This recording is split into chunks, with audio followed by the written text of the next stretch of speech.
নমস্কার, rape sports এর পর্দায় আপনার সকলকে আর একবার স্বাগত। আমি রাহুল। আর এই মুহূর্তে এই ভিডিওতে আমি আলোচনা করব আগামীকাল ইন্ডিয়ার জন্য একটা গুরুত্বপূর্ণ ম্যাচ। আর তাদের বিপক্ষ দল হচ্ছে হংকং। সুতরাং হংকং এর কোথায় কোথায় শক্তি, কি কি দুর্বলতা তাদের, সেই সমস্ত কিছু নিয়ে আলোচনা করব এই ভিডিওতে। সুতরাং একেবারে ভিডিওটা শেষ পর্যন্ত দেখুন হংকংকে নিয়ে ডিটেলসে জানতে, এবং ইন্ডিয়ান টিমের কি সত্যি চান্স রয়েছে হংকংকে হারাবার। হংকং এর ঘরে খেলতে যাচ্ছে ইন্ডিয়ান টিম, কতটা চান্স রয়েছে, কি কি বদল আনা যেতে পারে ইন্ডিয়ান টিমে, সেই সমস্ত কিছু নিয়ে আলোচনা করব এই ভিডিওতে।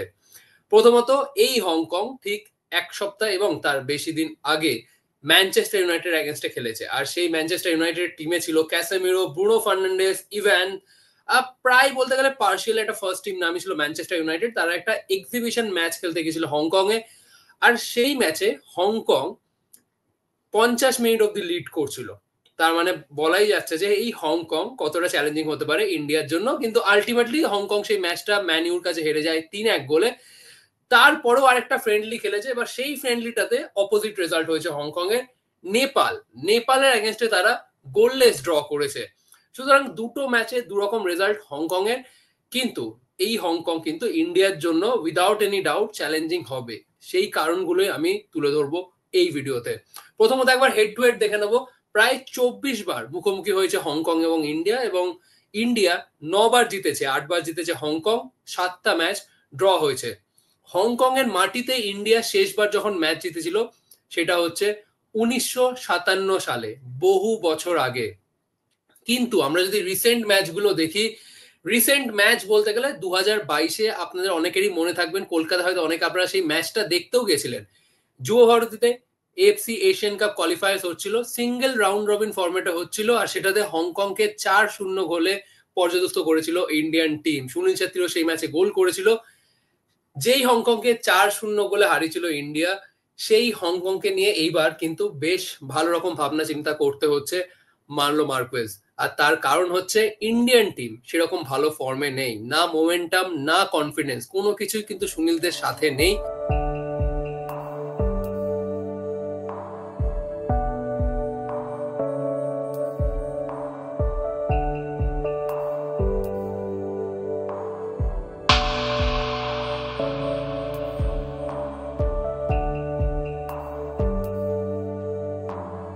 কিন্তু উল্টো দিকে হংকং, যারা তাদের নতুন হেড কোচ অ্যাসলে ওয়েস্টউডের আন্ডারে প্রায় 13টা ম্যাচ খেলেছে, এবং 13টা ম্যাচের মধ্যে তারা 7টাতে জয় তুলে নিয়েছে। সুতরাং তারা কিন্তু একটা ভালো ফর্ম এবং কনফিডেন্স কিন্তু তাদের সঙ্গে রয়েছে।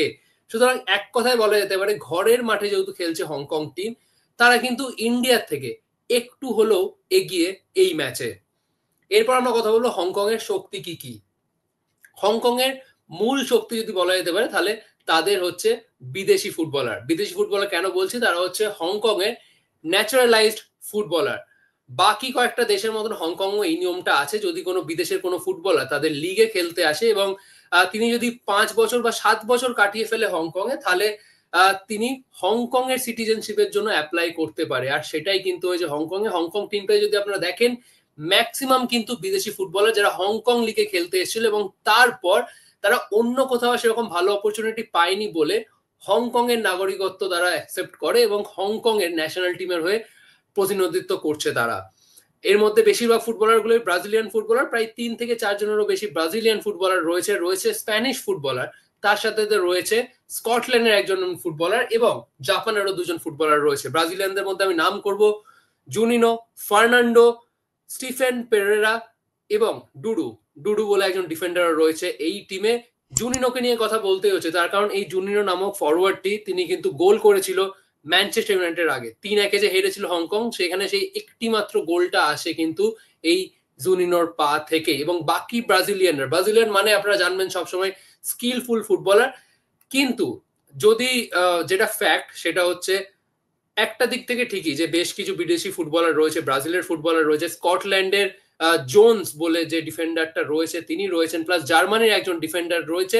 বাট কেউই কিন্তু খুব যে উচ্চমানের ফুটবলার তা কিন্তু নয়। কিন্তু হংকং এর দেশীয় ফুটবলারদের তুলনায় কিন্তু এই ন্যাচারালাইজড ফরেন গ্রোন ফুটবলাররা কিন্তু ধারে ভাগে অনেকটা এগিয়ে। আর সেখানেই কিন্তু তফাৎ ইন্ডিয়া এবং হংকং এর মধ্যে। এই বিদেশি ফুটবলার কিন্তু হংকং এর শক্তি অনেকটা বাড়িয়েছে বিগত শেষ কয়েক বছরে, আর সেটা আমরা কিন্তু রেজাল্টেই দেখতে পাচ্ছি। এবার কথা বলবো অ্যাশলে ওয়েস্টউড নিয়ে। অ্যাশলে ওয়েস্টউড বেশ পরিচিত নাম ইন্ডিয়ান ফুটবলে। ব্যাঙ্গালুরু হয়ে কোচিং করিয়েছেন, এটিকের হয়ে কোচিং করেছেন, এমনকি কোচিং করেছেন রাউন্ড ক্লাব পাঞ্জাব এফসির হয়েও। প্রায় 5 থেকে 6 বছর তিনি কাটিয়েছেন ভারতে। সুতরাং কারেন্ট যে ইন্ডিয়ান টিমে যে ফুটবলার গুলো রয়েছে তাদের মধ্যে বেশিরভাগ ফুটবলারদেরকেই কিন্তু বেশ ভালো রকম চেনেন অ্যাশলে ওয়েস্টউড। তারা কি কি করতে পারে, তাদের শক্তি কি, তাদের দুর্বলতা কি, সমস্ত কিছু কিন্তু বেশ ভালো করে অ্যাশলে ওয়েস্টউডের নোটবুকে লেখা রয়েছে। আর আমরা জানি অ্যাশলে ওয়েস্টউড যখনই ইন্ডিয়ার অ্যাগেনস্টে খেলে তিনি বেশ একটা কনফিডেন্স মনোভাব নিয়ে নামেন। আগের বছরে তিনি সেটা প্রমাণ দিয়েছেন। তিনি আগের বছর আফগানিস্তানের হেড কোচ ছিলেন, আর সেই আফগানিস্তান তাদের হোম ম্যাচে ইন্ডিয়ার এগেনস্টে ড্র করে, কিন্তু ইন্ডিয়াতে এসে ইন্ডিয়াকে 2-1 গোলে হারিয়ে দিয়ে যায়। আর সেখানেই কিন্তু পরিষ্কার যে অ্যাশলে ওয়েস্টউডের কোচিং ট্যাকটিক্স কিন্তু একটু হলেও ভাবাবে মার্লো মার্কুয়েজকে। অ্যাশলে ওয়েস্টউডের আন্ডার আমি যেটা আগেও মেনশন করেছি যে 13টা ম্যাচের মধ্যে 7টা ম্যাচ জিতেছে হংকং, কিন্তু এদের মধ্যে খালি দুটো ম্যাচ হংকং খেলেছে তাদের তাদের থেকে উঁচু স্থানের র্যাঙ্কিং এর টিমের এগেনস্টে, বাট বাকিগুলো হংকং এর থেকে লোয়ার র্যাঙ্কিং টিমের এগেনস্টে খেলেছে। বাট তাও তারা কিন্তু একটা ভালো ফর্মে রয়েছে, মোমেন্টামের মধ্যে রয়েছে।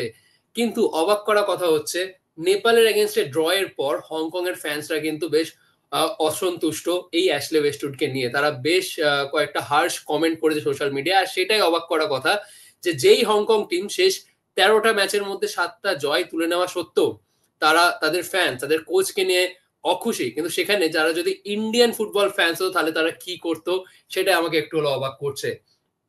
অ্যাশলে ওয়েস্টউড তাদের তাদের জবাবের প্রত্যুত্তরেও তিনি বলেছেন যে তারা ফুটবল বোঝে না, সেই কারণেই তারা কমেন্ট করেছে। আসলে হংকং এর ফ্যান্সরা এরকম কমেন্ট করেছে যে Ashley Westwood doesn't deserve two B Hong Kong head coach. মানে জাস্ট কয়েকটা ম্যাচ হেরেছে। আপনি যদি দেখেন অ্যাশলে ওয়েস্টউডের এই কোচিং টেনিওরে, হংকং এর হয়ে কোচিং টেনিওরে মাত্র কিন্তু 2টো ম্যাচ হেরেছে, আর সেটাতেই কিন্তু ফ্যান্সরা কিন্তু একটু অখুশি। সুতরাং তারা কতটা কনসার্ন তাদের ইন্ডিয়ান ফুটবল নিয়ে সেটাই কিন্তু পরিষ্কার বুঝিয়ে দিচ্ছে। কিন্তু ইন্ডিয়ার এগেনস্টে অ্যাশলে ওয়েস্টউড নিশ্চয়ই একটু বেশি কনফিডেন্ট ফিল করবে। সুনীল ছেত্রী থেকে শুরু করে বেশিরভাগ সিনিয়র ফুটবলার, সন্দেশ ঝিঙ্গান, সবাইকে কিন্তু বেশ ভালো রকম চেনেন অ্যাশলে ওয়েস্টউড। সুতরাং ইন্ডিয়াকে আরো একবার কিন্তু ভাবাবে অ্যাশলে ওয়েস্টউডের কাটা। সুতরাং হংকং এর যে স্ট্রেন্থ গুলো আমি মেনশন করলাম, তাদের বিদেশি ফুটবলার যেমন ব্রাজিলের ফুটবলার রয়েছে, স্কটল্যান্ডের ফুটবলার রয়েছে, প্রায় 7 থেকে 8 জনেরও বেশি কিন্তু বিদেশি ফুটবলার রয়েছে। আর তারাই কিন্তু বেশিরভাগ কিন্তু ফার্স্ট 11-এ থাকবে। হংকং নিজস্ব কিছু প্লেয়ার থাকবে, পাশাপাশি হংকং এর বেশ কিছু ফুটবলার, হংকং ন্যাশনাল টিমের বেশ কিছু ফুটবলার কিন্তু প্রতিনিধিত্ব করে চাইনিজ সুপার লিগ, যেটা একটা উন্নত মানের লিগ, চায়নার যে লিগ, সেখানের ক্লাবের হয়ে কিন্তু তারা ফুটবল খেলে এবং তারাও কিন্তু বেশ এক্সপিরিয়েন্স। আর তার পাশাপাশি জাপানের এরকম 2জন ফুটবলার রয়েছে যারা হংকং এর নাগরিকত্ব পেয়েছে, তারাও কিন্তু রয়েছে। সুতরাং এই বিদেশি ফুটবলারকে নিয়ে কিন্তু একটু হলেও চিন্তায় থাকবে মার্লো মার্কুয়েজের দল। এবার আমি ইন্ডিয়াকে নিয়ে কথা বলবো। ইন্ডিয়া শেষ ম্যাচে থাইল্যান্ডের বিরুদ্ধে তারা যে ফ্রেন্ডলিটা খেলেছিল সেটাতে কিন্তু একটা বেশ হতাশাজনক পারফরমেন্স তুলে ধরেছিল আমাদের সকলের সামনে ইন্ডিয়ান টিম। 2-0 তারা ম্যাচটা হেরেছিল।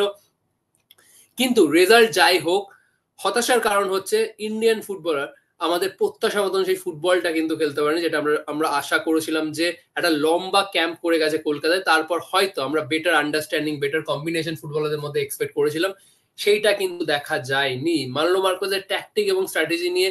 সেই কারণেই বহু প্রশ্ন তুলেছে কিন্তু ফুটবল পণ্ডিতরা। কিন্তু এই মাত্র কয়েকদিনের গ্যাপে কি ইন্ডিয়ান ফুটবল টিম সেই ইমপ্রুভমেন্টটা আনতে পারবে, অন্যরকম একটা পারফরমেন্স তুলে ধরতে পারবে হংকং এর বিরুদ্ধে?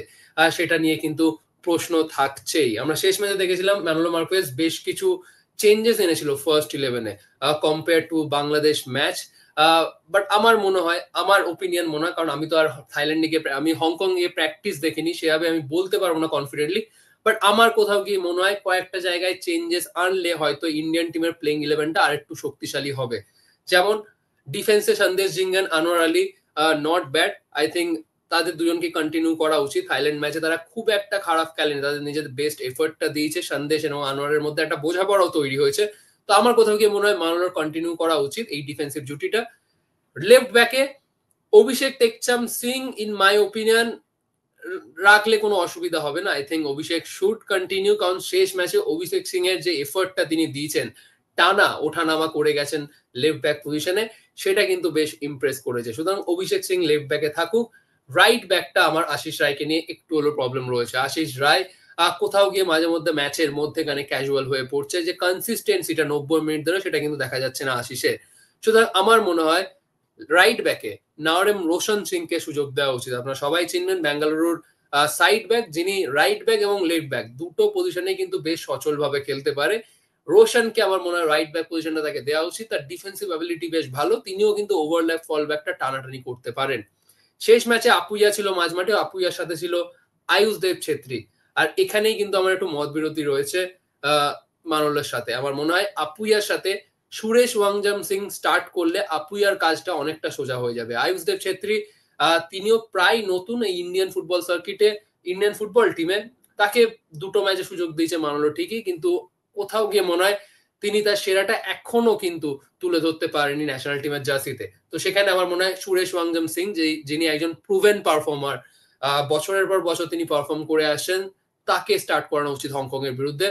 আর নাম্বার 10 পজিশন, যেটা কিন্তু খুবই ইম্পর্টেন্ট একটা পজিশন মার্লো মার্কুয়েজের ফরমেশনে। তার যে 4-2-3-1 ফরমেশন, সেখানে কিন্তু তার অ্যাটাকিং বিল্ড আপে সব থেকে গুরুত্বপূর্ণ রোলটা হচ্ছে এই নাম্বার 10, যেই রোলে আগের ম্যাচে খেলতে দেখা গেছিল আশিক কুরিয়ানকে। কিন্তু এই ম্যাচে আমার মনে হয় আশিক কুরিয়ান আগের ম্যাচে সেভাবে নিজেকে তুলে ধরতে পারেনি, কারণ তার জন্য এই পজিশনটা কিন্তু একটু অড।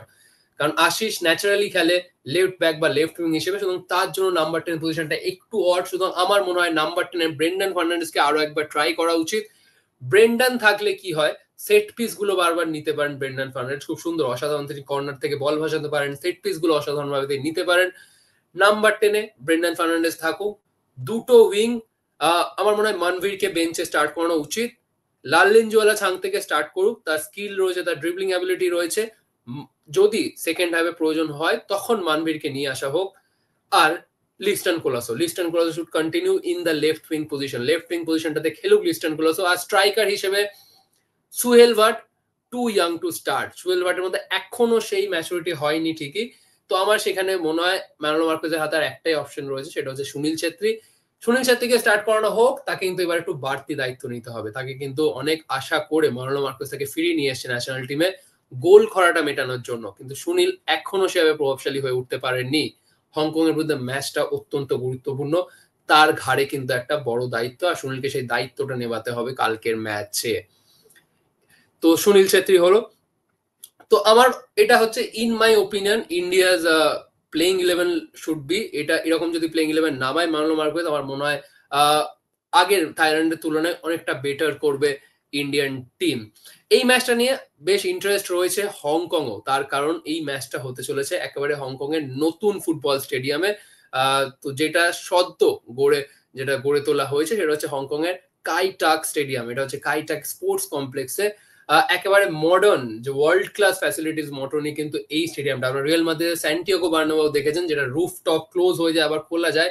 এই কাইটাক স্পোর্টস কমপ্লেক্সও কিন্তু ঠিক তেমন। আর এই ম্যাচকে ঘিরে বেশ উন্মাদনা রয়েছে কিন্তু হংকং এর মধ্যে। নতুন স্টেডিয়াম, ইন্ডিয়ার বিরুদ্ধে অনেকদিন বাদে হংকং এর মাটিতে ইন্ডিয়া খেলতে যাচ্ছে, সুতরাং সেই নিয়ে কিন্তু বেশ উন্মাদনা রয়েছে। আর অনেক ইন্ডিয়ানস রয়েছে হংকং এ, তারাও কিন্তু এই ম্যাচটা দেখতে যেতে চলেছে। সুতরাং উইদাউট এনি ডাউট একটা হাড্ডাহাড্ডি টক্কর দেখতে চলেছি আমরা। কিন্তু আমাদের যেটা চাই সেটা হচ্ছে ইন্ডিয়ান টিমের জন্য একটা উইন। অতি অপেক্ষিত জয়টা আসবে নাকি সেটাই কিন্তু দেখার বিষয়। তার কারণ অফিসিয়াল ম্যাচে ইন্ডিয়া কিন্তু প্রায় 1.5 বছর আগে একটা জয় পেয়েছিল, সেটা 2023 নভেম্বর মাসে কুয়েতের এগেনস্টে। আর সেটাও ছিল কিন্তু আওয়ে ম্যাচে কুয়েতের বিরুদ্ধে। কুয়েতের ঘরের মাঠে ইন্ডিয়া যেমন পারফর্ম করেছিল, ঠিক সেরকমই একটা পারফরমেন্স দরকার কিন্তু এই হংকং এর বিরুদ্ধে। তবেই কিন্তু আই থিঙ্ক ইন্ডিয়ার জন্য জয়ের মুখ দেখা পসিবল হবে। সুতরাং পারবে কি মার্লো মার্কুয়েজ এবং তার ছেলেরা, সেটাই কিন্তু দেখার বিষয়। আপনাদের কি মন্তব্য এই ভিডিও নিয়ে? ইন্ডিয়ান টিমের কালকের ম্যাচের প্রেডিকশন কি হতে পারে একদমই শেয়ার করতে ভুলবেন না কমেন্ট সেকশনে। যদি ভিডিওটা ভালো লেগে থাকে অবশ্যই লাইক, শেয়ার এবং সাবস্ক্রাইব করুন। আবার আপনার সাথে দেখা হচ্ছে পরবর্তী ভিডিওতে।